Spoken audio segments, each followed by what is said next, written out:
Hi, I'm Crystal, and today I have a fun, easy, useful papercraft project.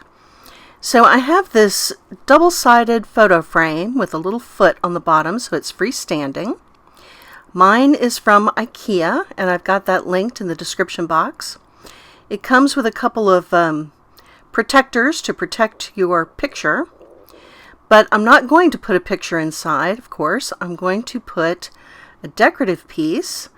This is left over from a previous card project. I didn't end up using this background. And I just stuck some letters on it to say Wi-Fi.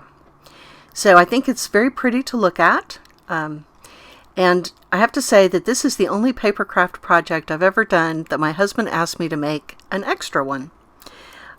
So what I do is I put the password for the house Wi-Fi on the back, then put all the pieces together and stick them in the photo frame. And so this is handy if you have a lot of visitors, somebody coming to stay with you for a while, or if you have caregivers coming into the house. Then the Wi-Fi password is right there. Everyone can find it. It's easy to see. It's written down, and it's just, we found it to be really handy. So I think it's a pretty attractive project, and it's just so easy to do. These little photo frames are inexpensive. This one that I picked up from Ikea was $1.99.